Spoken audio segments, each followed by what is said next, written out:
Welcome to the 7 AM dreams అండి. ఇప్పటివరకు నా ఛానల్ని సపోర్ట్ చేస్తున్న వాళ్ళందరికీ థ్యాంక్ యూ సో మచ్ అండి. ఈ వీడియోలో వచ్చేసరికి డిఎస్సికి సంబంధించి టిప్స్ ఇన్ ఎడ్యుకేషన్ ఇంపార్టెంట్ బిట్స్ని మీకోసం అందిస్తున్నాను. ఎవరు ఈ వీడియోని స్కిప్ చేయకుండా చివరి వరకు చూడండి. మన ఫస్ట్ బిట్ వచ్చేసరికి ఎన్సిఎఫ్ 2005 ప్రకారం విజ్ఞాన శాస్త్రం ప్రధాన ఉద్దేశం ఏంటి అని అడుగుతున్నారండి. తార్కిక ఆలోచన, సృజనాత్మకతను పెంపొందించడం, శాస్త్రీయ వైఖరి కలిగి ఉండటం, శాస్త్రీయ దృక్పథం పెంపొందించడం అండి. సో దీనికి ఆన్సర్ వచ్చేసరికి ఆప్షన్ నెంబర్ 2 అండి, సృజనాత్మకతను పెంపొందించడం. ఎన్సిఎఫ్ 2005 ప్రకారం విజ్ఞాన శాస్త్రం ఉద్దేశం వచ్చేసరికి సృజనాత్మకతను పెంపొందించటం. నెక్స్ట్ బిట్ చూద్దాము. ఎన్సిఎఫ్ 2005 ప్రకారం పాఠ్య ప్రణాళిక రూపకల్పన ఎలా ఉండాలి అని అడుగుతున్నారు. సో ఆప్షన్స్ వచ్చేసరికి అభ్యాసకుల వికాసాన్ని దృష్టిలో ఉంచుకొని వారి వికాస ప్రాకార్యాలకు అనుగుణంగా తయారు చేయాలి అని చెప్తున్నారు. పిల్లల అనుభవాలను దృష్టిలో ఉంచుకొని రూపొందించాలి అని చెప్తున్నారు. భారం లేని అభ్యసనానికి ప్రాధాన్యం ఇచ్చే విధంగా తయారు చేయాలి అని చెప్తున్నారు. సో విషయ జ్ఞానం పెంపొందించే విధంగా తయారు చేయాలని చెప్తున్నారండి. సో దీనికి ఆన్సర్ వచ్చేసరికి ఆప్షన్ నెంబర్ 1 అండి, అభ్యాసకుల వికాసాన్ని దృష్టిలో ఉంచుకొని వారి వికాస ప్రాకార్యాలకు అనుగుణంగా తయారు చేయాలి అన్నది ఆన్సర్ అన్నమాట. నెక్స్ట్ బిట్ చూద్దాము. తరగతిలో వైముక్తిక భేదాల జ్ఞానం ఉపాధ్యాయుడికి ఎందుకు తోడ్పడుతుంది అని అడుగుతున్నారండి. సో ఆప్షన్స్ వచ్చేసరికి బోధన అభ్యసన కృత్యాల రూపకల్పనకు, క్రమశిక్షణ నిర్వహించడానికి, తరగతిలో ఏర్పాట్లు చేయడానికి, విద్యార్థుల ఇంటి పని మూల్యాంకనం చేయడానికి. సో ఈ బిట్కి వచ్చేసరికి కరెక్ట్ ఆన్సర్ వచ్చేసరికి బోధనాభ్యసన కృత్యాల రూపకల్పనకు తోడ్పడుతుందండి. నెక్స్ట్ బిట్ చూద్దాము. ఉపాధ్యాయ శిక్షణలో ఏ విద్య ఒక భాగంగా ఉండాలి అని అడుగుతున్నారు. సో ఆప్షన్స్ వచ్చేసరికి పని విద్య, కళల విద్య, ఆరోగ్య విద్య, శాంతి విద్య. ఉపాధ్యాయ శిక్షణలో ఏది భాగంగా ఉండాలి అంటే శాంతి విద్య భాగంగా ఉండాలి. సో ఆన్సర్ వచ్చేసరికి ఆప్షన్ నెంబర్ 4. నెక్స్ట్ బిట్ చూద్దాము. సామాజిక శాస్త్రానికి సంబంధించి క్రింది వాటిలో సరికానిది ఏది అని అడుగుతున్నారు. సో ఆప్షన్స్ చూద్దాము. గతం పట్ల పిల్లల దృక్పథాన్ని ప్రభావితం చేసేదిగా చరిత్ర ఉండాలి, పౌరశాస్త్రాన్ని రాజనీతి శాస్త్రంగా మార్చాలి, పాఠశాలలో సమాజ భాగస్వామ్యం కల్పించాలి, సాంఘిక శాస్త్ర భావనకు అధిక ప్రాధాన్యం ఇవ్వాలి.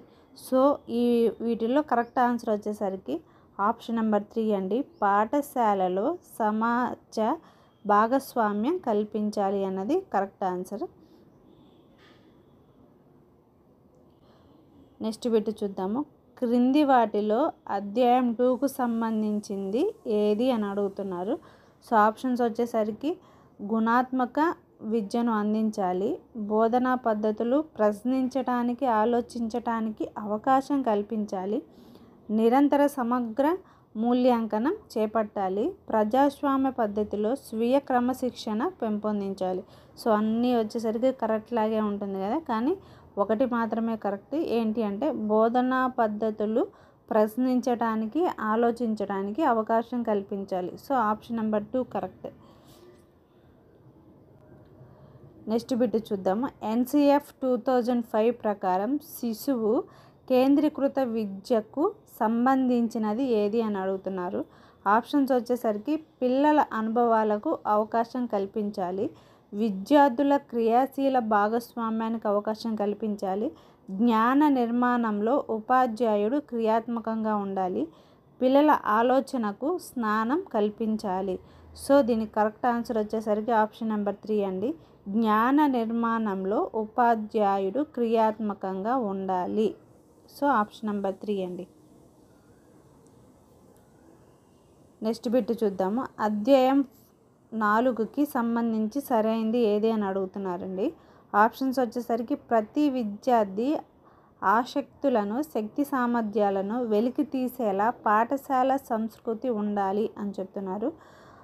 ప్రయోగాత్మక పద్ధతుల ద్వారా క్రియాశీల అభ్యసనాన్ని కల్పించాలి.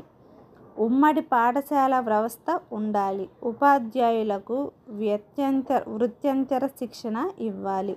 సో దీని కరెక్ట్ ఆన్సర్ వచ్చేసరికి ఆప్షన్ నెంబర్ ఏ అండి.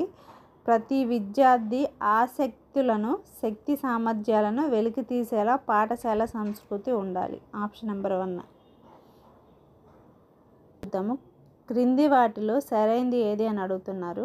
అధ్యాయం 5 పరీక్ష సంస్థాగత సంస్కరణల గురించి తెలియచేస్తుంది. రోజుకి ఒక పీరియడ్ను గ్రంథాలయానికి కేటాయించాలని NCF 2005 పేర్కొన్నది. సో ఈ రెండు ఆప్షన్స్లో వచ్చేసరికి ఏ మరియు బి రెండు సరైనవి కావు. ఏ సరైనది, బి సరైనది కాదు. ఏ సరైనది కాదు, బి సరైనది. ఏబి రెండు సరైనవే అని ఇచ్చారండి. సో కరెక్ట్ ఆన్సర్ వచ్చేసరికి ఆప్షన్ నెంబర్ 2.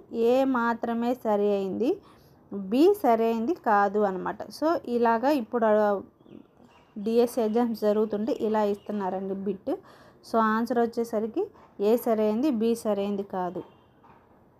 చూద్దాము. జాబితాని జతపరచండి అని ఇచ్చారు. సో అధ్యాయం 3, అధ్యాయం 2, అధ్యాయం 5, అధ్యాయం 4 కరెక్ట్ ఆన్సర్ ఏంటి అని అడుగుతున్నారు. సో నేను ఆన్సర్ వచ్చేసరికి డైరెక్ట్గా చెప్తానండి. అధ్యాయం 3కు వచ్చేసరికి ఆప్షన్ నెంబర్ వచ్చేసరికి దీనికి బి. సో అధ్యాయం 2కు వచ్చేసరికి డి. అధ్యాయం 5కు వచ్చేసరికి సి. అధ్యాయం 4కు వచ్చేసరికి ఏ. సో అధ్యాయం 3 వచ్చేసరికి బి కాబట్టి మాతృభాషనే అత్యుత్తమ బోధన భాష. ఆప్షన్ అధ్యాయం 2 వచ్చేసరికి బోధనా వ్యూహాలలో పిల్లల అనుభవాలకు చోటు కల్పించాలి. అధ్యాయం 5 వచ్చేసరికి ప్రతి ఉపాధ్యాయుడు ఒక భాష కోర్సును నేర్చుకోవాలి. అధ్యాయం 4 వచ్చేసరికి భాగస్వామ్య జట్టు కృత్యాలు నిర్వహించాలి. సో ఈ వీడియో ఇంతటితో అయిపోయిందండి. నెక్స్ట్ ఇలాంటి వీడియోస్ కావాలి అంటే నా ఛానల్ని సబ్స్క్రైబ్ చేయండి, షేర్ చేయండి, ఒక లైక్ చేయండి. Thank you so much.